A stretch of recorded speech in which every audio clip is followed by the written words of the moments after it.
horrifying moments for employees at a Grand Rapids bar. Two armed men wearing masks forced their way into Monty's Lounge this morning. The men held several workers at gunpoint while they stole cash, and they're still on the run. 24-hour News 8's Mark Thompson has been following this story, and he's live outside of Monty's with the latest on the investigation. Mark? Sue, I just spoke with the owner here at Monty's, and after last night's incident, they have been meeting with managers and staff throughout the day, and he says he's doing everything he can to try and comfort those who went through this horrifying experience. It was here in the alley behind the building that the two masked men forced their way in around 4 o'clock this morning. The bar had been closed for 2 hours, but staff was still cleaning up. Monty's owner, Paul Reinert, says that the suspects held as many as 7 of his employees at gunpoint as they proceeded to steal cash. A terrifying ordeal lasting some 15 minutes, according to police, and during that time, at least one employee was hit and kicked. No one was seriously injured, but Reinert says some of his employees are still shaken and emotional.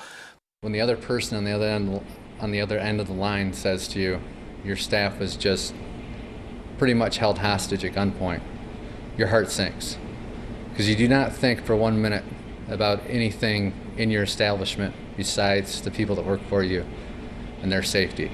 Reinert says they have security on staff, but no cameras. However, he says there is a security camera in the alley that belongs to another business, and police are looking it over.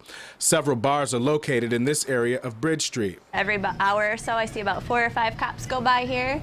Elizabeth Birch has worked at the Anchor Bar across the street for 2 years. She says the area is heavily patrolled after hours and is usually busy with people getting cabs, but she tries to avoid the alley behind Monty's. You know, sometimes we do see characters walking around back there, and they look like they're looking for trouble. You can see people sometimes that look a little out of place, you know, they're just walking back and forth, but they're not going into any of the bars, and we keep our eyes out all the time for stuff like that, you know, heads up on that, and we tell the other bars too, you know, heads up, you got 2 crazy people walking around, they're just kind of watching your bar, so be careful.